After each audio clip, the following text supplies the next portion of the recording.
There was multiple points today where I said to either Sean or Ryan or Sheila, I can't. Not Jason. Never to me. Not Jason. Don't, No. I just don't like talking to Jason. Can you blame him? Who bought the pizza? I don't know.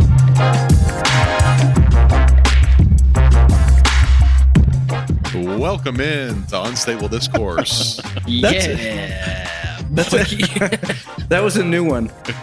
You like put your palm out and then down, like, hey, I was letting. we're gonna Commanding start. the in a minute. crowd. Yeah, he that definitely controlled because it got very silent when he did He that. did. Yeah. It was Yeah. great. Yeah. I was just making sure all the listeners that are live here in the room with us knew to just calm down. I am Alex Seminary of Tailwind Media. I'm here with Ryan Fancher of Unstable Disc Golf Gear. Yes, sir. Sean Callahan of Delwood Disc Golf. Yeah, boy. Jason Callahan of Bag of Tricks Entertainment. Hello, everybody. And we're joined by Jim Schultz of About a Million Things in Disc Golf. And I'm going to read off your credentials in a minute, but I'll give you a second to say hello. Hi. Glad to be on. In case you don't know this, listeners, we're not at Callahan Acres basement. We're not at Fancher Fields. Nope. Where are we? We're in a really cool room that's at the top of a silo at Lake Arvesta Disc Golf Course. Yo. What is the name of this building, Jim? This building is Silo. The Silo. The silo. That's a pretty cool podcast studio name. Yep. I'm up to my waist in corn right now. We are slowly It's sinking slowly into sinking through. Cue the corn noise. the core. Speaking of that, I saw a little newsreel on Facebook about how they've designed a device that will rescue people that are getting buried in corn silos. Oh my God. Worst nightmare. Oh, yeah. Once you get far enough, like you can't get out. And it's like a cylinder that has a hose in it. You push the cylinder down and it pumps the corn out and then you can climb out. It's like quicksand. Wow. Yeah. So think about that tonight. What sure are we they have- doing in there? Listeners who grew up in communities who lost somebody to a corn drowning. I'm sure that is a thing in certain communities. For real. Yeah. Anyways, yeah, we're not in our usual digs. We're out on another destination trip. It's another destination episode. That's a better way to put it. Yeah. And what episode number is it? Season 5, episode 11, episode number 74. You got it. Good job. Jason told me that moments before we started recording.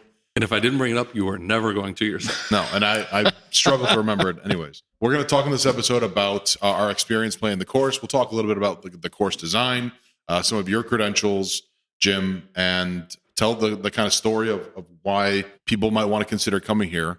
Spoiler alert, it's incredible. Yeah. I just did my U-Disc review. It's actually one of I haven't done many of those reviews before, but that was maybe my first or second. You just told us that was the 1,000th review that had been left Yep. on the course. So I gave you guys a solid 2.5. If it's your 1,000th review, do you get like 5 strokes off your next round for being the 1,000th reviewer? I'll check my email and see. Maybe I'll get a free mulligan or something. Ooh, that'd be cool. Yeah, I'll tell you what, even with those 5, it wouldn't have helped today. Oh no! Oh my God! We'll get into it. But Yeah. the round ratings. Whew. Anybody else's arms tired? Don't look them up. Oh, yeah. Yeah. Tired in general. That was a lot. That was, how many feet was that? We played the white layout. How many feet? About 8,000. About 8,000 par 68. I think so. Yeah. How many? So how does that work out? Was there like 4 par 3s and the rest of them were par 4 or more? There's a par 5 or 2. I think there's 3 par 3s and everything else par 4s. Yeah. And a couple par 5s. Mm-hmm. They felt like par 7s. Well, I was just gonna say I got a couple par 7s today. Yeah. I took a 7 on a hole that had no out of bounds. How about that? Yeah, you did. That was special. Before we talk all about the course and our experience here, let's set the stage for listeners who don't know who you are, Jim. So I've got a list of achievements that I know of. And what I want you to do is correct me if I get anything wrong. And if we leave anything off the list, add on to it. Jim Schultz, inducted into the Michigan Disc Golf Hall of Fame in 2023, correct? Yep. You were the 1998 Masters Amateur World Champion. That's correct. You could make a bunch of stuff up too, and we wouldn't know until afterwards. Yeah, for sure. Yeah. So, yeah. Actually, I Or recommend you do that. We'd never know. You hold the world record for the number of chicken wings eaten in a single sitting. I don't do chicken wings. Just roll with it, Jim. Just pretend. Correct. You were the 2008 U.S. Masters Grand Master champion. Wow. The 2016 Tim Selinsky U.S. Masters Senior Grand Masters champion. Two-time Pro Grand. I'm not even halfway through the list. Two-time Pro Grandmaster and Senior Grandmaster Michigan State champion. You have been a league director, tournament director, course designer, notably Goliath, Leviathan, this course, Lake Arvesta. You've designed courses in many different states and different countries. That's correct. Are there any courses that you're really proud of that I didn't just mention? I like to think the Zambia one. We went there with a group of people for Eagle's Wings to build a course there to aid the missionaries there in finding things to do for their kids. And when we got there, we had a bag of 500 discs, and the people working there with the kids said, that's a lost cause. These kids love soccer. They don't like disc golf. And so we had a guy named Hunter throw a 450-foot drive in an exhibition. The kids put all their soccer balls away and followed disc golf all week. And now they have a national championship in Zambia, and we've been sending teams back there every year. So incredible. All right. I'm going to try to finish this list because there's still more. You have been at your highest rating, over 1,000 rated player, 1,005, which both Ryan and I shot that today. Oh, for sure. Rounds. Yeah. You're the co-founder of Eagle's Wings. It's an international disc golf program for youth. Your co-founder, by the way, is a former guest of the show, Dustin Leatherman. Yep. And you helped to establish the first interscholastic high school disc golf conference. Yes. That's something I personally am very interested in and want to talk to you a little bit more about. But is there anything else on the list that is cool that we should have mentioned? No, that's a lot of it. One of the things I tell people is I was a 2-time national distance champion, and I needed to be because everybody in my division putts better than I do. So that's my one advantage. Wow. The crazy thing is that all of these accomplishments, and you're only 32 years old. Isn't that crazy? He's a Grandmaster champion at 32 years old. If I could still play the way you played today, when I'm your age, I'll be so blessed. Jason was talking about it earlier. There's such a smoothness to your game. You and Sean tied, so you really put the smackdown on me and Ryan. And it was, a long day of hard golf. You still got it. Yep, but I'm paying for it now. I'm not going to be able to move tomorrow. See, I took 1,000 milligrams of ibuprofen before the round. Smart. Pro tip. Pro tip. Before we get into all of our thoughts and feelings on the course, is anybody fired up about anything else outside of our experience here today? This is a point where you can talk about anything you're excited about in life. If you haven't, you did listen. You listened at least to a half an episode before. So if you have anything that you want to talk about outside of disc golf, in or outside of disc golf, now's a good time for that. Yeah, I think it's kind of exciting that Dustin Leatherman was the one that, with me, co-founded Eagle's Wings Disc Golf. And it's exciting to see Dustin as a part of Paul Macbeth's program, gleaning all the ideas we've had to help him help Paul with his endeavors. Big fans of the Paul Macbeth Foundation over here. Yeah, of course. Of course, yeah. Yeah, and Dustin, we talked about it earlier, not to belabor the point of how great he is, but he is very business savvy, and it feels like everything he touches turns to gold in one way or another. Not always true with his fantasy football teams, but he did get at least one championship under his belt while he was part of the league. Anybody else fired up about anything? Yeah, so we posted up a couple videos and some photos from the last episode in the shed, but we didn't really get into what you had gotten for the shed, which was this incredible neon sign of our logo. And I ended up mounting it permanently in the shed on another wall, and I have, no joke, gone out 8 times or more in the last week just to shut all the lights off, turn the neon sign on, and just sit in the shed. Cool. That's amazing. It was very cool. It looks really cool, great. yeah. It looks great. It gives the whole shed a vibe that I previously did not have and probably could not have achieved without it. So thanks, dude. That was awesome. It's the least I can do for how much you do for everybody. I mean, this show. I'm not going to get into it. We're not going to get sappy, but you're welcome. Least I can do. Tell me how good of a job I'm doing. Yeah. Yeah. Anybody else got anything? I had a moment just a few moments ago where I was staring out that window. When we were on the seesaw, you mean? Yeah, that was also fun. That was worth mentioning. I was fired up about that. That was very cool. Yeah. Made me feel like a child again. Mm-hmm. I was staring out that window right there, and I turned around, and just it was a moment of realization that disc golf and the journey of disc golf that I am on has and is continuing to bring such amazing things to my life and people in my life and to the people that I love in my life. And I feel so very blessed to be able to stand in a room like this and like do the things that we're doing. It's just incredible. This is fantastic. So happy to be here. So happy to be able to do things like this. Stoked. That's really cool. I thought the thing that you were going to say is looking out the window, and there's a million things to do here at this like compound or this. Is it considered a compound? Yes. There's so many different things to do, and all of them are really cool. I thought you were going to say, Sean, that it's cool to you that disc golf today fits in with all of the other really cool things. Great point. Yeah, absolutely. And that's totally a fact here that you see where somebody that has this level of being able to do something like this still wants disc golf, and somebody like Jim to help out with it and make it happen here. 100%. I feel like I want to just jump into talking about the course and this whole place. But yeah. It's very hard to explain what this place is because, yes, it's this incredible disc golf course, but it's like, the disc golf is like a piece of the pie. It's a small piece of the pie of the whole experience you could have when you come here. Jim, can you give listeners a quick rundown of like what you can do when you come to Lake Arvesta? Well, before I get into that, I was building a course called Shara that is just 10 miles south of the complex. And it was a really tough course design. Bushes and Russian olives everywhere. Spent weeks clearing the stuff. And right in the middle of that, a guy comes up in a car and he says, "Hey, I've got a piece of property. Could you tell me whether a disc golf course could fit in our program here?" And so we come over to Lake Arvesta and we start looking at the water park and the inflatables and the pickleball, just every outdoor activity you can imagine. And he said, "What do you think?" And we're on top of the big mountain. It's like 100 feet in the air over water.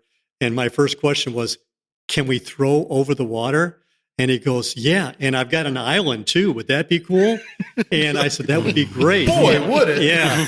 And so right there, I thought, I got a guy that's willing to do what needs to be done to make this a championship course. And when we were talking about his expectations, he said, "I have one rule for this course, if I could interject." He said, "I want, when everybody looks at every hole in our course, I want them to go, 'Wow.'" And so that was he'd move trees, boulders, dig holes, whatever we needed to do, he was right there saying, "Go for it. I can make it happen." And so how many times do you get a chance to build a course where the owner has the stuff that he needs to do it, from planting trees to taking down trees? It was like a Disneyland moment for me where I got to come here for the last 3 years and refine this incredible piece of property. Yeah, I think you can dream it. It can be done here. Like you have somebody who has the resources and the heavy machinery to do all the landscaping dreams that you would want to put on a disc golf course. Yeah. And I'll say every time I got up to a tee pad, I had a wow moment. Yeah. And also from the fairways, you look around and it's like, it's not just the tee pads that like blow your mind. While you're out there, there's so much thinking behind every shot. Also a story from Jim on every fairway of how it happened. And the owner's name? Brian DeBest. Brian DeBest. It seems like he is the best. He is the best. Yeah, it's a very fitting name. Yeah. What I really like is that it seems like he really likes to get his hands dirty with doing the physical work out here, from what I understand. Not all of it, but a good majority of it. Is that correct? Yeah, he has a team of people, landscapers and carpenters. And, at any time he could just ask these guys, "I need this wooden bench built. I need this bridge made. I need to move trees." And he makes it happen. How was this complex designed? Like, was this whole lake dug out? And is it all man-made? Yeah, that's a really good question. When he took us to the top of that mountain and we overlooked the lake, he sort of told me, he says, "Yeah, I was, working on cutting grass when I was a kid, and business grew and grew and grew until I was buying more and more equipment. And the next thing I know, I've got all this money, and I thought, what can I do with it? He said, I want to build something for families. I want it where moms and dads and brothers and sisters can come and, do putt-putt golf, disc golf, water park, knee boarding. He said, I just want to see smiles on people's faces when they come. Started from a lawn mowing business. Yes. That's like the most American dream I've ever heard. That's incredible. Right. Built from the ground up. It's going to be hard to describe this, or for us to describe it to a listener, but we're looking out from the top of the silo, and there's a man-made lake with cables kind of running all around, like really high up and above the lake. So these cables are a bit, they can like pull Knee water boarders. skiing, knee boarding. There's water slides here. Mm-hmm. You already mentioned pickleball. There's mini golf. There's wedding venue. There's lodging on site for people to stay in a houseboat or these trailers, or you can bring tents. This is like, And it's all sand.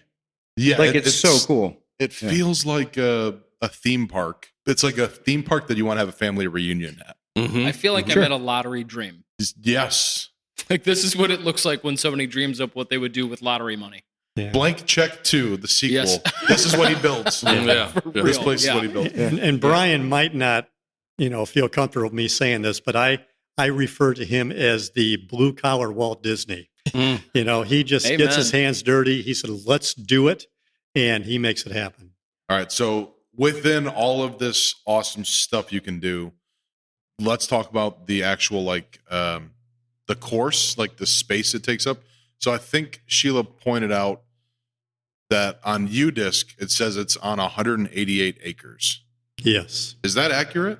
Yeah, but probably a quarter, maybe a third of it is for the water park. And so, and getting back, we talked about how did the lakes come about. Yes. I think there was one, I could be wrong, but I'll be pretty close. I think there was one actual lake. And so he started digging out more lakes and moving trees to get out of the water and planting them on the outside.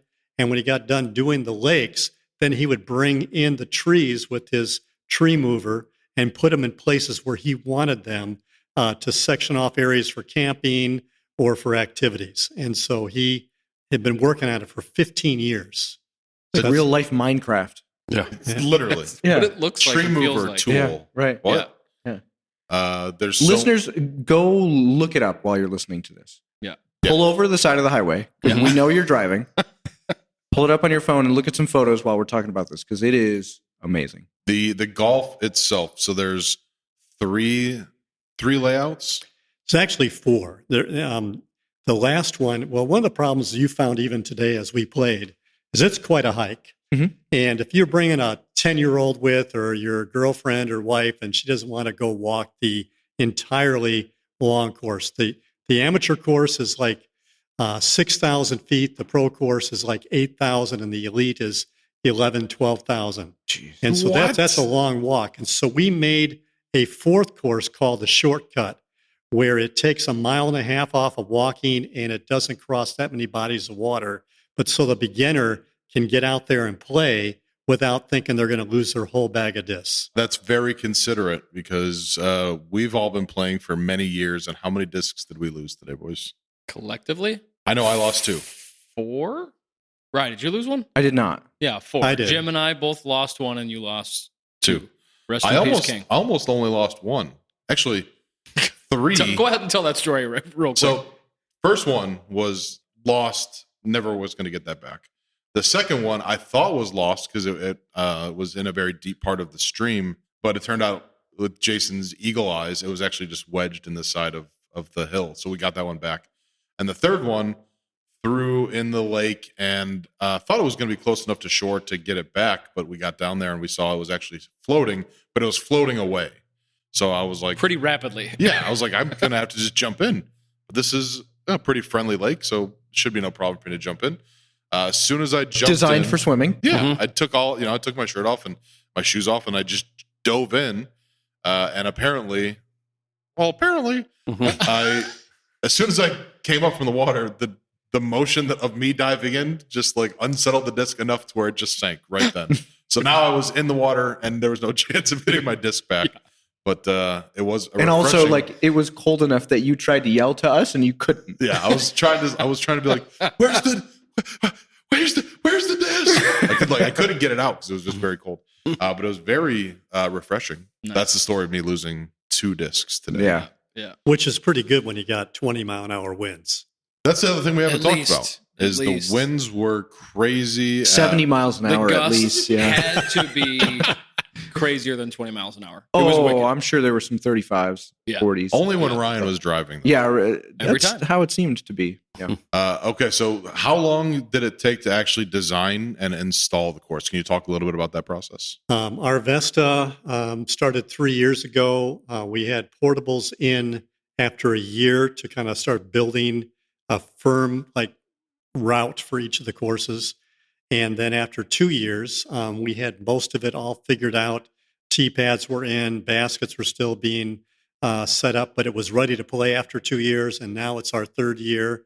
And basically, except for a couple little changes, it's ready to go. We've had several tournaments here, hoping for more, but we had the college national qualifier here last year. And we've got to thank all the Third Coast Challenge that's been done the last 3 years. And but we're really, just hoping to take this venue and widen it out to like an A tier. It's built for that. There's space for it. The difficulty's there. And it's like, if you have a great product, but you got no way to market it, it just feels like we should be doing more. I think you could go a lot farther than A tiers with a course like this. It is set up for the long arms, the big game, the Elite Series tournaments, but getting that scheduled while they swing through the Midwest would be, I think, your greatest challenge at this point. But if they were to see what is out here, it's kind of a no-brainer. We have a lot of courses in our area, so many, but really none are set up for the giant arms like the Gannon Burrs and the Eagle McMahons right now. They're throwing too far, and they need to be challenged in a way that this course could offer them, I think. Something I thought of as we were playing today, Jim has mentioned quite a few times about having, like you just said, a larger event out here, Elite Series, A tier. I would love to see a property like this. I think that it has more to offer the disc golfer culturally more than a large Elite Series style event. All due respect to DGPT and PDGA, I don't think that is our pinnacle. I don't think that should always be our aim as organizers, course designers. You know what I would love to see here? 2 to 4 week long event where there are flex starts every day. And it's a day camp for kids to come and do a sleepaway camp for 3 to 5 nights. Or I think that you could have so much more fun with this place. And I don't think that necessarily has to be an Elite Series, an A tier, or this idea that we all have in our heads of what the pinnacle is. I think the pinnacle and a property like this can make a new pinnacle. It can give other hubs a whole new bar and somewhere to focus efforts on, rather than this idea of like we need to have the big tournament in air quotes. I don't think that's necessarily a pinnacle to grow. That was kind of my vision when I was saying that. Is you go to any of the Elite Series tournaments now, and as a spectator, as a non-player, all you have is a parking space, and then you walk aimlessly around watching disc golfers. Could you imagine being a spectator in a place like this, in a venue that has so much to offer?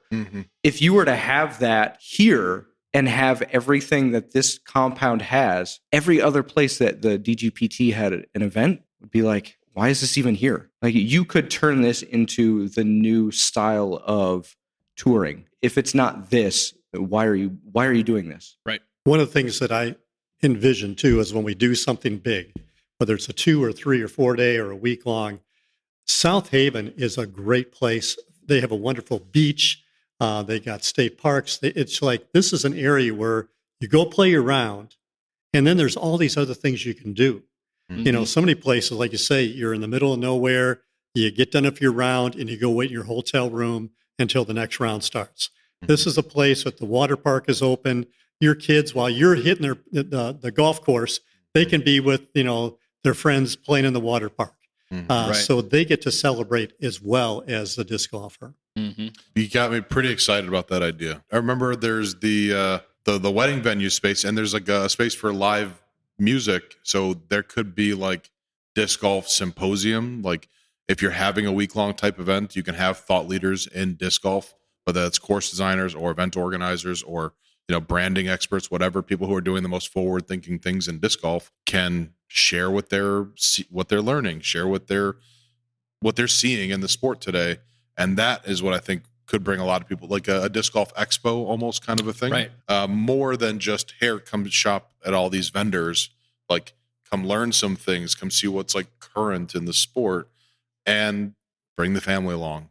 There's literally something for everybody. This expo is a great word. Imagine having all of the manufacturers set up here with new product, new baskets, course design, and this is where everybody's come just for a huge party. Is there sanctioned play? Sure. Is that the focus? Nah. Let's get back to having fun. Let's get back to getting people involved. And I say that because this property is that amazing and could offer this whole nother level that not every property can offer. Very few could offer. Exactly.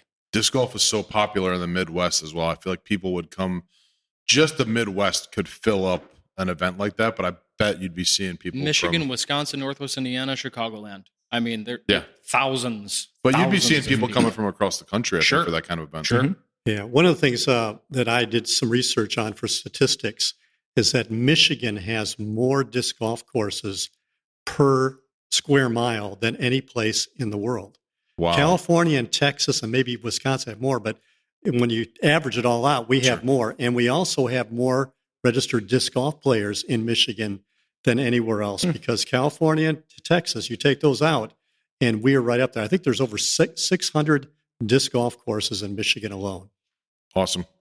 It's a hotbed. And the property with, the dunes and the hills and lakes everywhere. I mean, there's so many great places for courses. Can you talk about the design process? We know how long it kind of took to install, but from the day that you were shown the property to the day where you put the first baskets in, can you talk about, the timing and sort of what you were thinking about? I'll give you one sort of breadcrumb here. The thing that I really want to hear you talk about is the inspiration that you took from other notable courses.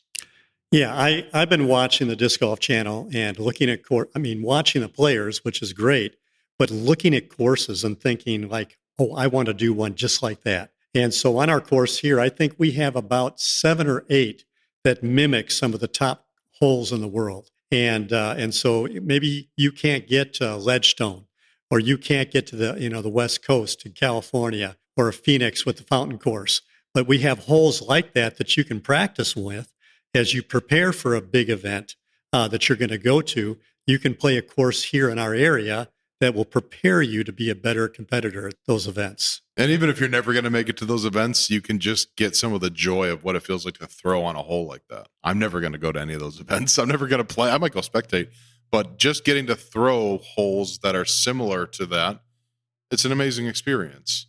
And there are definitely sections of the course that feel like you're at some other course. Like I'm not like a worldly traveled disc golfer, but we did an episode down at Idlewild, and there was a point on the course today where I was like, this looks like I'm at Idlewild right now. Mm-hmm. Was that intentional for you? Yes. I wanted to take holes that, embrace the topography, but to meld that into an idea that another course designer had done that people really liked and try to duplicate that experience. So when they come to our course, sure, they'll play a great disc golf course, but they will see glimpses of some of the top courses in the country. Had you heard of other designers doing that, or how did that idea come to you? Well, I'm sure they do. I mean, everybody. I mean, how many people, like my wife gets after me after a while. I'll be going down the highway. I'm going, that could be a great disc golf hole. And she goes, you say that at every turn. Yeah. and it's true. But I mean, how many times have we what would I like to put out there? Mm-hmm. Well, Brian DeBest, the owner here, has allowed me to dream my wildest dreams for putting a course together. I mean, I would be with a Sawzall taking out, little saplings around a tee pad. And he goes, Jim, you're thinking too little.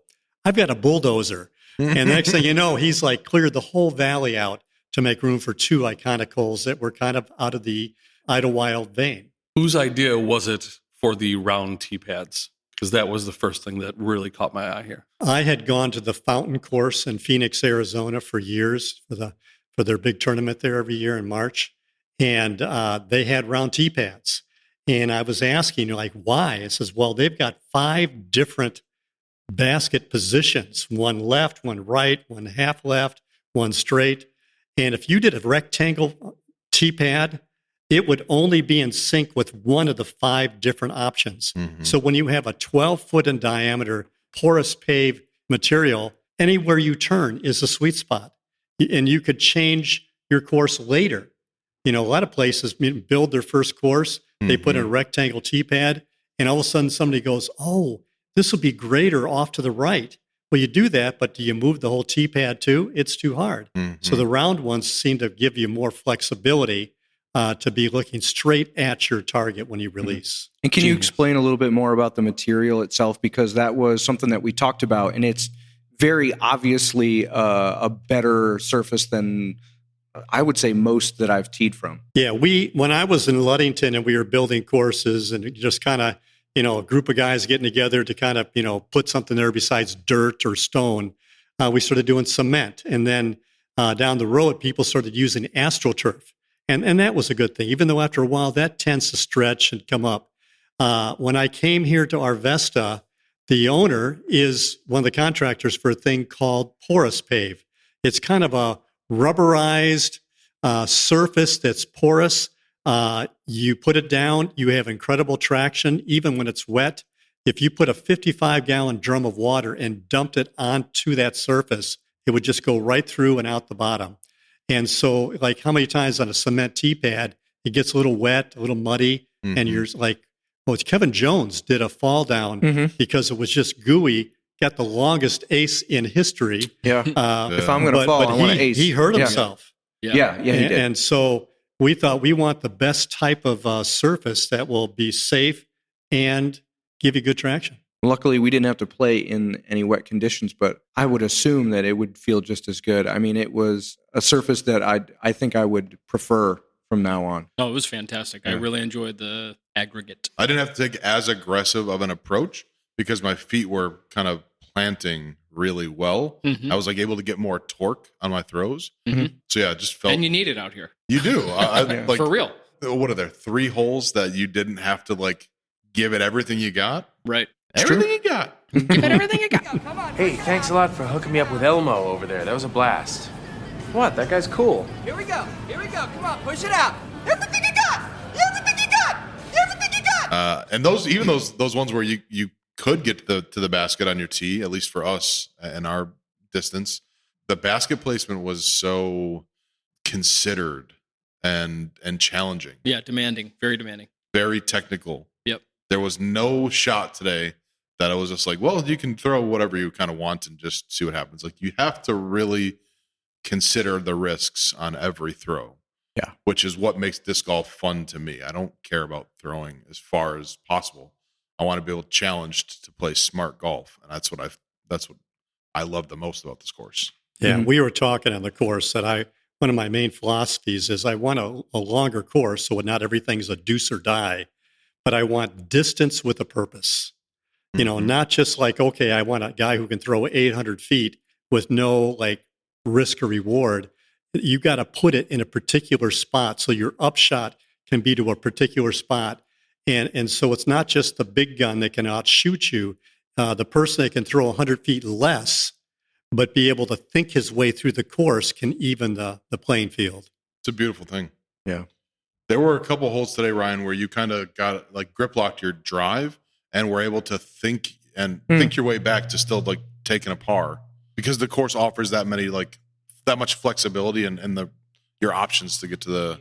I think some of the holes are long enough that I was actually telling Jason, I think it was one of the 800-foot holes. I got through the first gap, but it didn't really go that far because I think I just nicked a branch, and it went about 210 or 220. Here, I'm going to rip these walls out and, of course, rewire it. Yeah, you're going to make it all 220? Yeah, 220, 221, whatever it takes. And I got up and I was in a good position, so I was like, what's the difference? Am I going to throw 300, 300, 200? But I can throw 200, 300. 300, like it doesn't matter in what order I'm throwing as long as I have a good placement shot. Rather than, some deuce or die courses where if you're not in the circle, then you're in the junk, and you've got nothing to do but pitch out.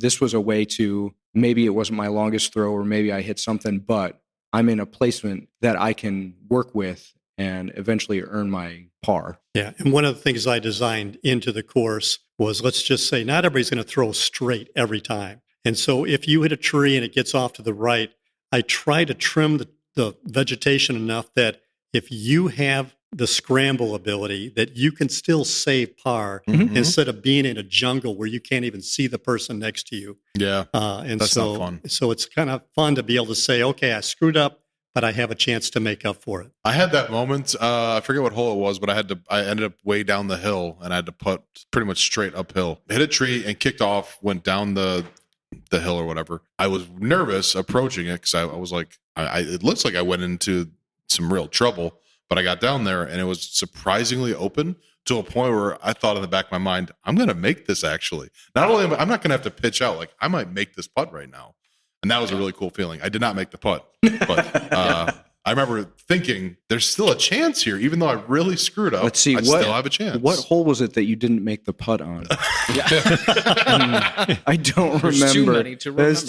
It was all of them. What I experienced today also, and I experienced at the prison course we talked about last episode, I think a course like Arvesta and courses like Arvesta should be teaching people who have more open minds about what it means to play par golf in a good way.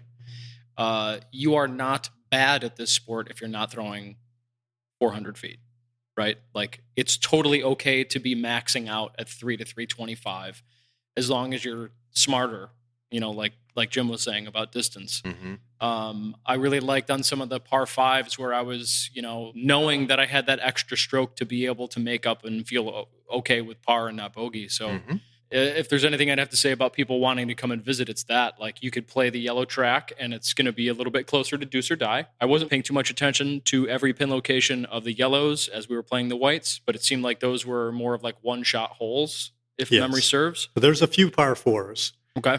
But it caters to the lesser arm that still wants to feel some success, so they feel encouraged to take that next step up for the whites or the blues. So you have that experience here. I mean, you can play the yellow track and play that style, but the whites is going to teach you, if that's something that you don't have in your repertoire, and you probably don't, and you definitely should, to be able to dissect holes more often and not think that you aren't supposed to play those holes because they are longer than what you are used to playing.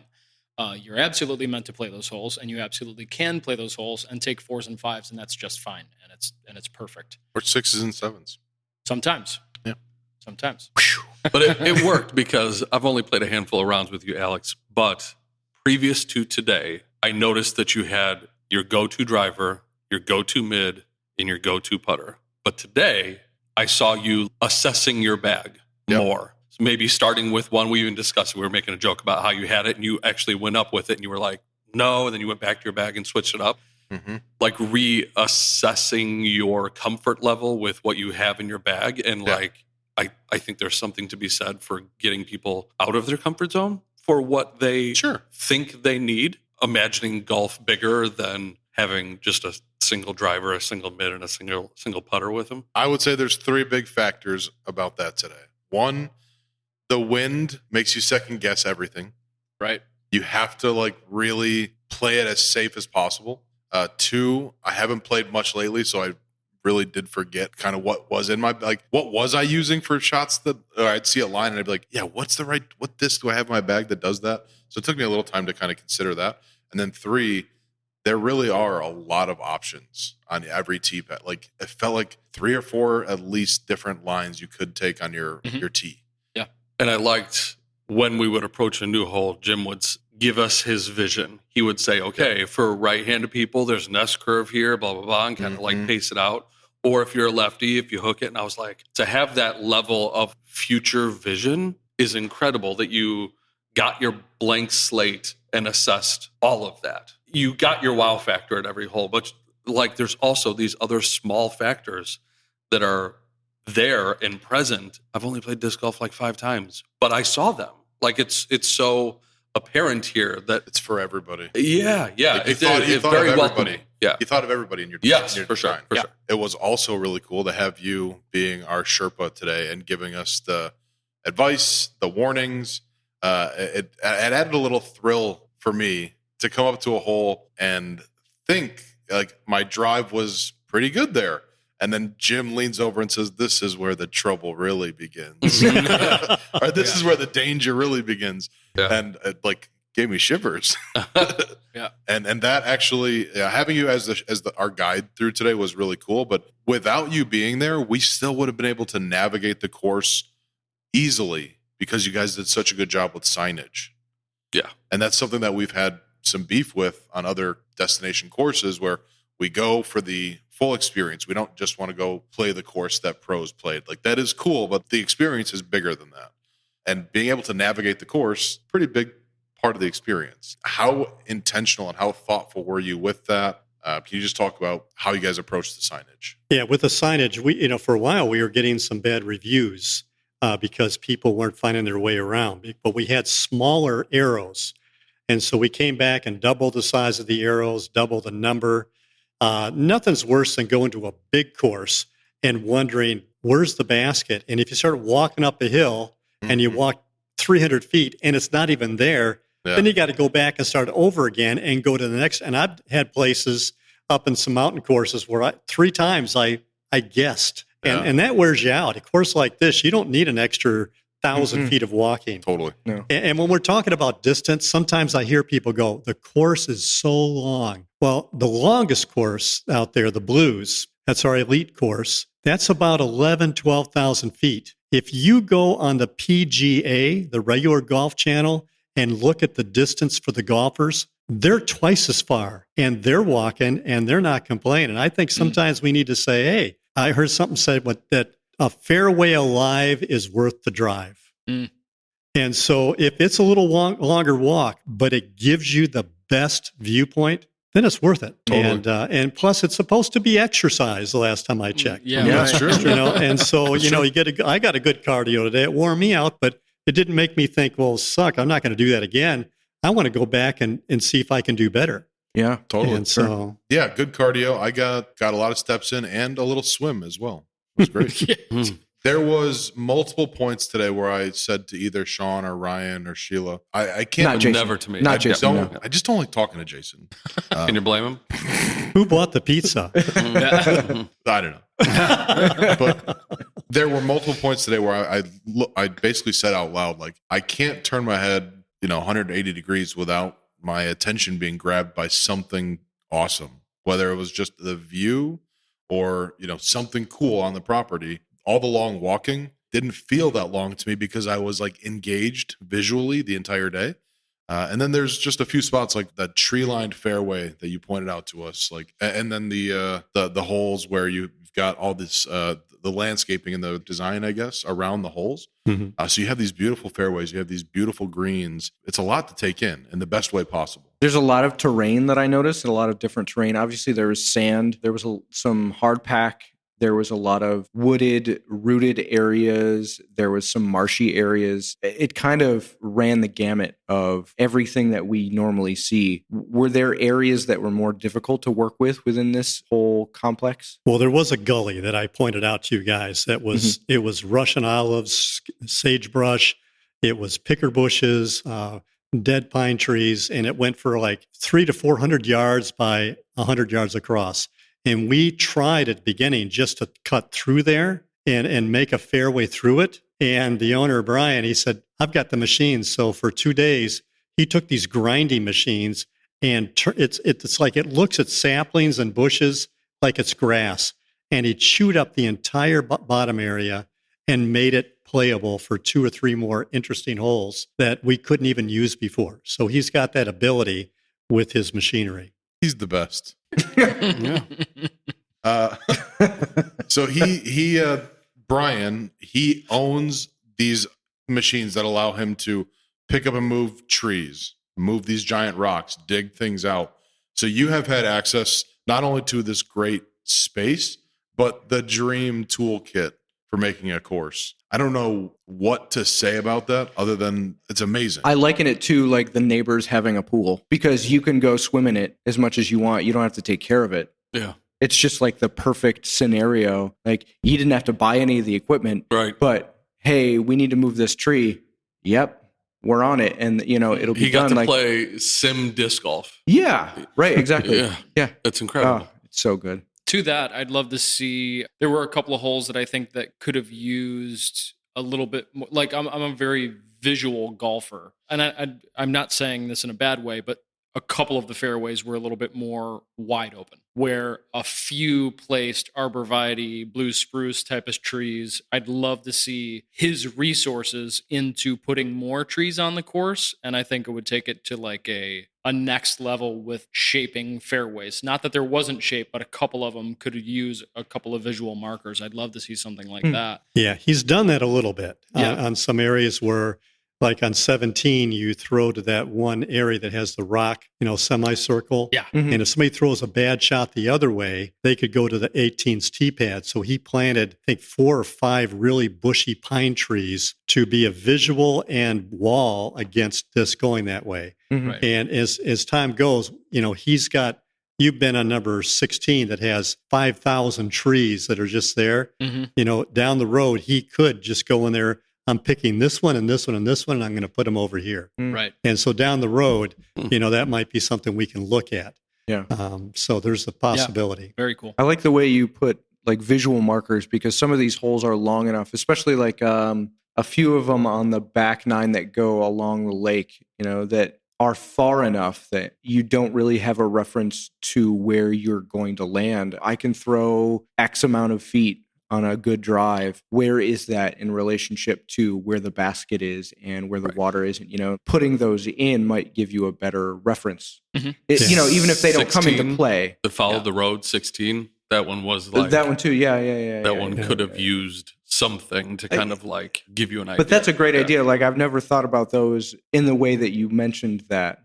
That's a good point. I like that. Yeah. Like something you can see on the map when you're looking at the. Yeah, or I mean, just even like when you're standing in the fairway, like I think I can hit that distance, but because that object is there, now I have a mental guide to get me there, rather than just like throwing in an open field to me, or throwing a wide open shot to me is so difficult. Yeah. If I have a couple of trees and spots where I can aim, whether I'm like literally aiming with my eyes or like aiming in the, don't think about it headspace, that really helps me put things where I want them to go, rather than having all of the options and it being almost overwhelming because you don't know what to do because you're not in a conduit. Well, one of my friends, Chad Cole, Leah Cole, his wife is in an overseas trip right now, putting a course in, but he's the one that designed all the T signs.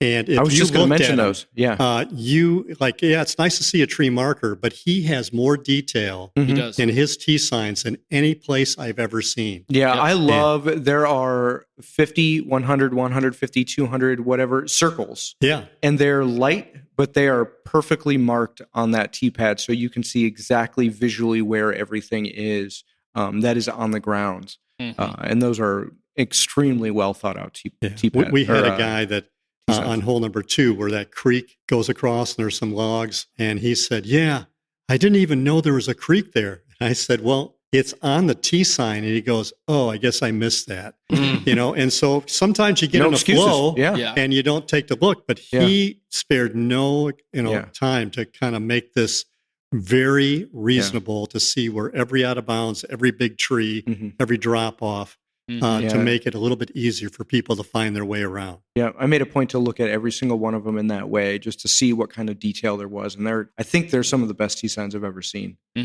Nothing that you didn't need, but everything that was important to what you were going to throw next. Yeah, one of the back 9 water carries where we're kind of clipping the corner, and there's the wood that's there against the tunnel, and there's a footage marker that says 300 feet. If that wasn't there to tell us that it was 300 feet, I would have thought it was 400 feet. Oh, I kind of felt like it was 240, 250, and I was like, no big deal. Yeah. And then you see the 300, and you're like, oh, okay. Yeah. And then we clocked it, and we're like, okay, Jim's not full of it. It is 300 feet. It was exactly 301, I think you said. And I mean, you made the water carry. We all stayed out of the water. It was good. I love little things like that. We all got over it. Super helpful. Yeah. Do you feel like you have a good understanding of what Brian's pinnacle goal is with disc golf here? I'm sure The complex itself, he's got the foundational goal of bringing smiles to families, and giving people this great time. But do you know what goal he has for disc golf in his mind? He would like to see it used on a state, if not national level. At first, when we first started doing it, it was like, let's build a great course. And the more we built it, we thought, this is something special.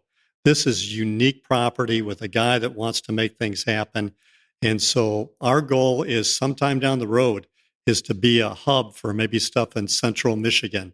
Or some of you guys have talked about, having a great big conglomeration of clubs from around Illinois, Indiana, Wisconsin, Michigan, and have kind of a jamboree or something where we can have a celebration of disc golf with a mini, a putt-putt disc golf course.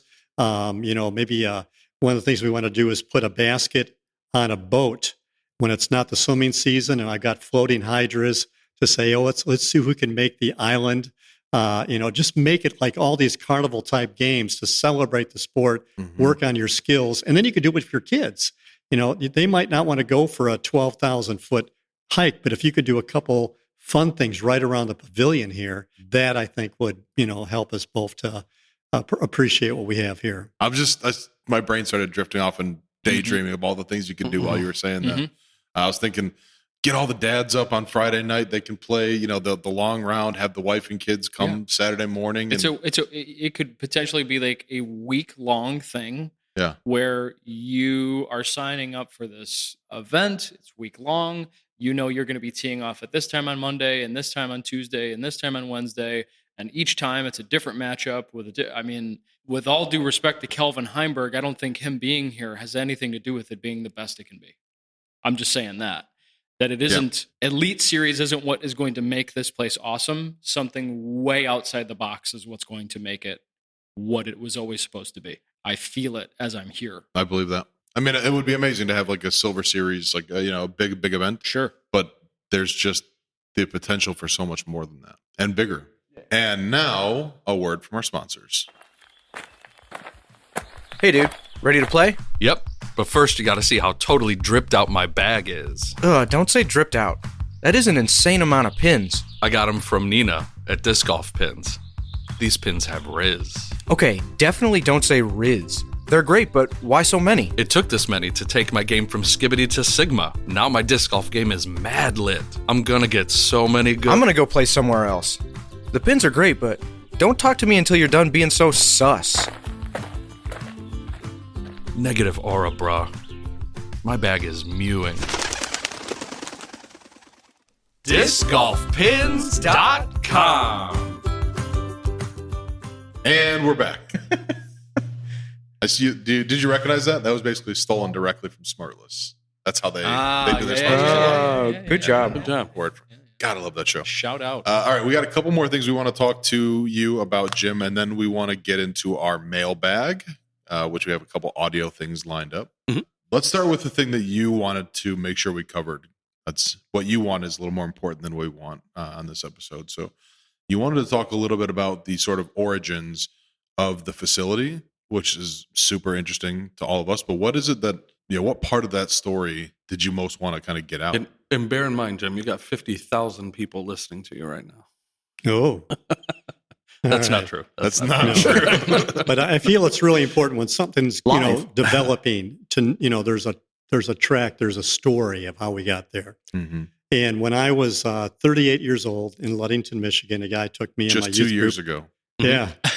Took us out, and we had like 30 kids come out to play disc golf. We had never done it before.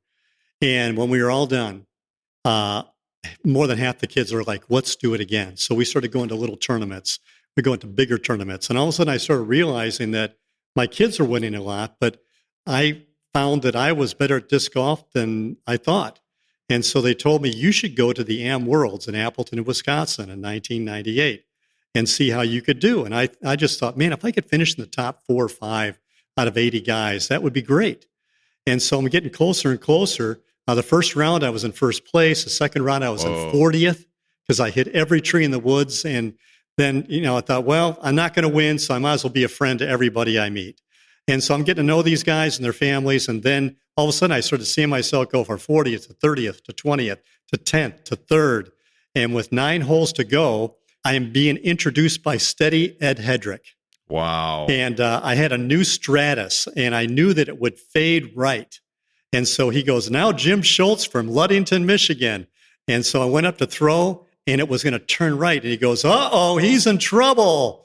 And all of a sudden it turned back and went right underneath the basket. He goes, I guess I was wrong. And so anyway, we had a battle, a guy named Tom Jenkins, one of the most powerful disc golfers I've ever seen.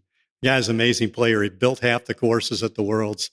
And we had a showdown back and forth. And at the very end, I ended up winning by 2. And I thought, why? What's the purpose of me winning? Sure, it's fun, but there's got to be a better purpose for that. And so I'm getting ready to go up on stage, and they're going to give me a microphone because the top 4 people get a chance to, thank their sponsors. I'm a youth pastor, and I'm like, I have no idea what to say. I was kind of like at a loss. And all of a sudden, some thoughts came in my head, and I got the microphone. I said, hey, I want to thank the organizers for this great tournament, all the guys I met in my group, some great new friends. I want to thank my son for being my caddy. I want to thank my wife for letting me come. And he said, and then I said, and I want to thank God because I heard his name a lot on the disc golf course this week. and everybody just roared. And I thought, okay, I got a foot. He says, I said, I thank him for the good shots, the bad shots. He's the reason I play. To him be the glory. And I thought, I did my part, and now I'm going to get off the stage. And 100 people applauded. And I thought, there's a niche here to do more than disc golf, but to serve, to befriend, to encourage. And so we started doing that. And that's how Eagles Wing started. Was I took my kids then to start building courses and cleaning courses up and doing kids programs. And it kept on growing and growing and growing. To this date, we've designed 40 courses. We've been over to like 7 different countries around the world. Wow. Paul Macbeth is working with us a little bit. Dustin Leatherman kind of is a liaison between us and them. And we're seeing, different people start giving back and being an inspiration to other disc golfers and other clubs. And you guys, what you're doing here with your show, it's like, this is amazing. This gets the word out. So many people, they go home, they turn the TV on, and it's like, well, I want to start hearing what you guys are talking about. So I know I'll be paying more attention. But the whole thing is that serving is better than winning, because when you serve, you always win. When you're just playing disc golf, there's a lot of times you lose. In fact, you probably lose 9 out of 10 times. But when you serve, you win every single time. And so that's where I'm coming from. You're giving me chills, man. Yeah, you're gonna make me cry, Jim. Chill out. No, honestly, that's I don't know how intentional I was about it, but I have really tried to push that on the board members and the sort of volunteers and the leaders who are part of the organization that I started, Disc Golf Chicago. I basically said, what I see everybody that has in common here is like everyone here is trying to give something back. Everyone's trying to build something bigger than themselves. And we're here because it feels like the right thing to do.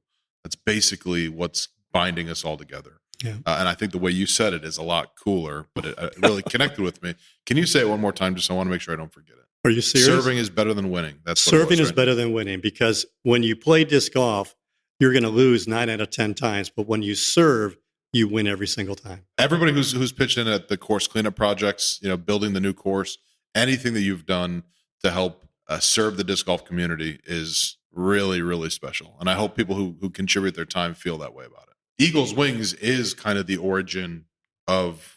Is that what you were saying? You want to talk about the origins of Lake Arvesta? Of Eagles Wings. Okay. So, and how Eagles Wings began. And so when we started building the courses, whatever, I came up with an idea of like, let's have an organization where we can be a part of it, not a church or whatever, but something that all people can get involved in.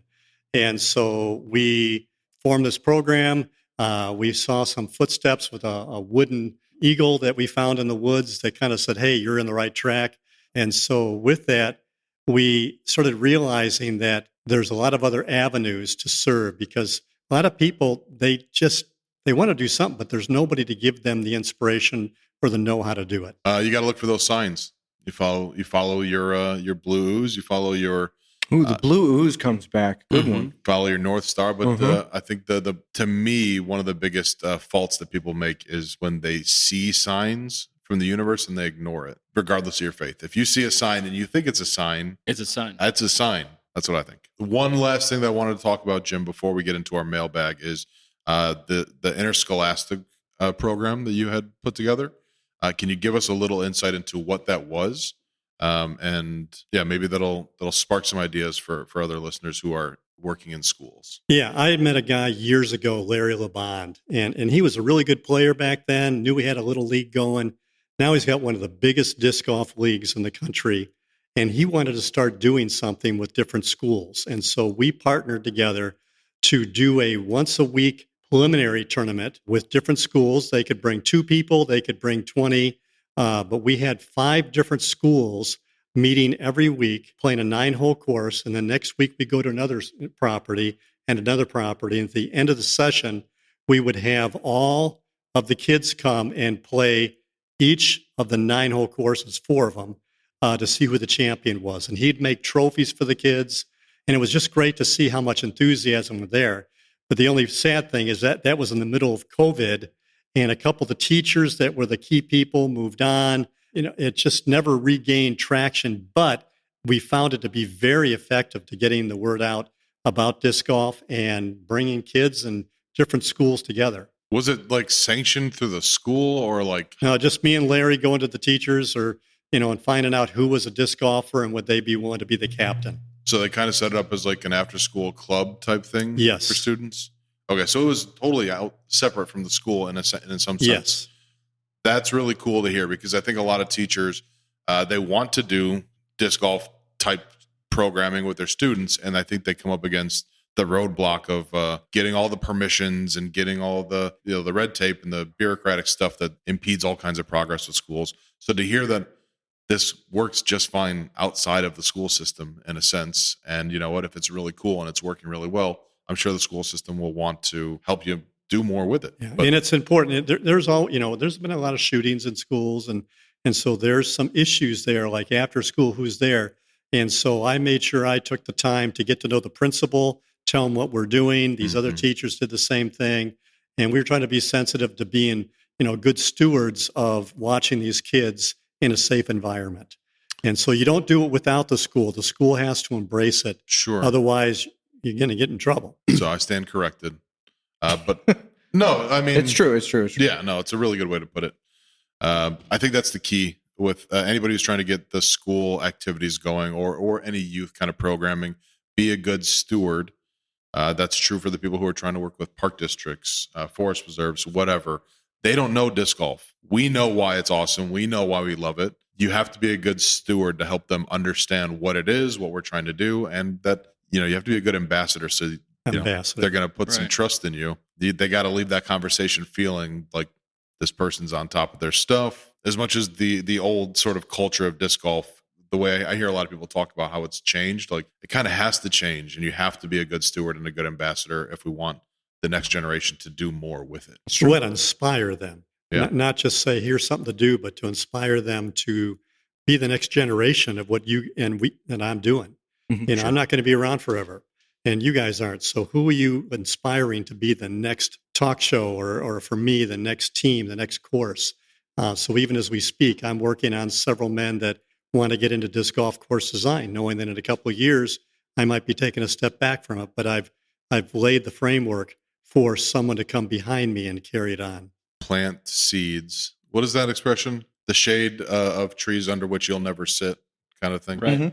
I butchered that, but all right. That's the point's time. there. It's If I could interject quickly with a local route shout out. Ooh, please. Homie Kyle Rinke came to me a few months ago or so and said that he's a teacher, he's teaching a new Linux and wants to do a school program, just as you are talking about. Asked if I could donate some stuff. We got him all of the beginner packs that we had left in the shop. We got him a basket. We got him a bunch of stuff. He came in a couple days ago, and I'm comfortable with saying this, almost in tears. He was having to choke back. He's also a father of 2 young girls and takes great pride in that. It was amazing to see and have him tell me the impact that he has already been able to have with these kids in just a few short weeks. Talking about kids that are maybe outcasts, aren't part of groups, aren't part of other organized sports or clubs that are coming to this and gravitating towards it. that are opening up to him in the process. Kids that are, I was this kid, I was very shy. I didn't have a whole lot to say unless somebody was speaking to me. And he's, saying that these kids are opening up to him and these personalities are coming out of these young people that, that is quite literally his job. And he is making it happen with disc golf. Incredible work. Keep it up, Kyle. Super proud of you, dude. Mm-hmm. Beautiful. All right, I got one last thing we're going to do. We're going to do our mailbag, and then we are going to put a cap on this episode. So, Jason, you want to get in the mailbag for us? Sure, as long as you tell me that it's Mail time. Mail time. mail time. Come on, Jim, don't leave us Okay. All Good. right. Yeah, all It's right. close enough. All right. Jason, take us into the mail. Our first question is going to be from Jordan Capra. This is an audio mailbag question, and Jordan's got this to say. My name is Jordan Capra. MA3 second place at Unstable Open. My question for everybody is, what is your dream car? I will say, before you fools say anything, you say anything other than a DeLorean, you're wrong, because that is the most perfect Dream car car. ever made. All right. Ryan, you're the only car nerd here who can give a super cool answer, I feel like. Unless Jim is secretly a car nerd, too. Guards Red and Black 992.1 GT3 RS. Thank you, and good night. Cool. That was sounds like very- Ralphie reading off all of the Red Ryder BB Yeah. gun. Like, that's what that reminded me of. No, I want an official Red Ryder combination 200 jet range by Lake Arvesta. You'll shoot your eye out, kid. I would definitely shoot my eye out with that. Do you know your I'll answer? go next. Oh, for sure. If I ever had like dumb money, I would definitely buy like I think it's like 78, 79. Like a Ford Transit van that you could stand up in? Chevy Suburban. The one that Grandpa Vic had back in the day. For sure. I've always thought that the Suburban was the coolest looking car. I've seen a couple locally. We saw one at the Lamont Car Show over the summer, and I just was drooling. I think that's one of the coolest looking vehicles. You looking to sell more drugs? Is that it? More? If that's what I have to do to get one of those, you know what I mean? Or any. Yeah. Okay. No, I think that's a All great car. Suburban, All right. late I 70s. don't have a cool answer. I've never cared about cars very much. I don't feel connected to them in any way. But I have, for the last couple of years, been starting to fantasize about owning a Tesla. That's about it. All right. All Wrong right. answer. Well, Jim. I'll jump Jim, in. save this. Here we go, yes. Jim. A 1974 red convertible Ford Mustang Okay. that my father sold 6 months before I got my license. Oh, Very no. specific. And he Jim? told me, he said, young guy driving around in a hot car, you're going to get pulled over by the cops all the time. I'm saving you. He's like, I don't feel like I'm being saved at all. You've been chasing that dragon ever since, huh? Yeah. The red dragon. All right. That was a great answer, Jim. Our final question is going to come to us via Cam Jones. And Cam has this to say. Hi, guys. I'm Cam Jones, second place MA2 for the Unstable Discourse Open. And my question for the crew is, what keeps you guys passionate about running tournaments each and every year? I appreciate it. Thanks, y'all. Cam Jones is probably the coolest guy I know, hands down. Literally. First of all, Broke my heart when he moved away and lit up my life when he came back. 100%. You got to answer this because you do the most tournaments. I will answer you, Sir Cam Jones, with you. I was just going to say the same thing. You and the other day you were in the shop with your friends. You guys were having the best of times. When I'm seeing that happen and seeing you guys hanging out and having a good time, enjoying disc golf, enjoying taking care of each other, spending time with each other, it is literally the fuel that propels me every single day of what I do, not to mention the tournaments, leagues, and all the other things. It is you, it is your friends and your friendship every single time. I'm not in the shop nearly as much as Sean is, but every time I see somebody walk in and I know first and last, like Sean always jokes about, oh, I know everybody's first and last. When I can start doing that, yes, I know these people. Like every single person that walks in is like a friend now. Yeah. I can't see not doing that anymore. So Same question to you, Jim. Even I think it's bigger than just running tournaments. So we could say, to do any of the service-oriented aspects of disc golf, what do you think drives your passion there? Well, to walk through life not alone, that everything has a purpose, and it can be a selfish purpose or it can be something that blesses somebody. And if I'm only doing it for myself, it loses its luster. But to watch somebody joyful in what they're doing, to see somebody give a high five on an incredible shot, it kind of tweaks my heart a little bit to think, I had a chance to put a little joy in their life. Couldn't have said it better myself. My answer would be roughly the same as you two. Is when you see what it does for other people, how could you not want to keep doing it? Yeah. And Cam, I do it for the money. What kind of car do you drive? All right. Thank you guys not for a your. DeLorean, that's for sure. Well, actually, I'll let you zip up your mailbag. Oh, thanks, because it was wide open. So there we go. Oh, now perfect. it's closed. Thank you guys for your audio mailbag submissions. We love them so much. And that is basically a wrap on this episode, Jim. Thanks for taking time with us. Thanks for all the work you've done here and around the world with disc golf, and taking time to show us the course and tell us stories and sit here and BS with us. It was really cool. Yeah, it's great. He spent all day with us. Yeah, all you sure day. did. Are you sick of us yet, Jim? I don't But even you want to gave spend me all day pizza. with you. That's true. He was about to walk, and then we said, No, wait, Jim? pizza. Hey, in closing, I'd just like to say thanks to these guys for letting me be a part of their team. And like I said before, it's not about me; it's about God. And we all have things that we cherish. And without His support and leading, I just thank Him for the gifts I have. It's not for me; it's for Him. All right. I think that is a cap on the episode, y'all. Thank you for listening. Make sure you go like, follow, subscribe on YouTube, Facebook, Instagram. I think that's pretty much all we're doing. But all that support goes a long way, especially reviews. Thank you for that. And you know what? You can comment on episodes on Spotify, and I think that's a really good place for people to, if maybe you're not on social media, but you're listening, most of our listeners are there on Spotify. You can pull up the episode and drop us a comment right there. There's a link that's underneath where you hit play. Put some there. Let us know what we missed. Let us It know. also helps the algorithm. Anything. Yeah, and also follow for us sure. on Spotify if you didn't realize you could do that. You just hit the 100%. follow button, and then you will get Do the notifications every single time we do this. Help us get these messages to more disc golfers. All right, guys. Thanks again for listening. Until next time, keep it on the fairway. See ya. Y'all be good. Later. Peace.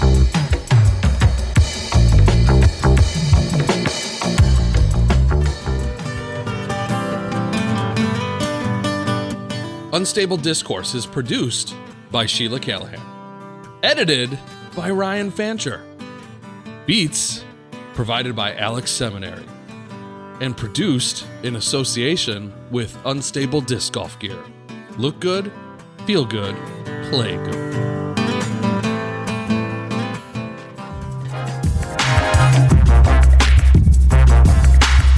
Unstable Discourse is a Top Secret Studios production. You already know.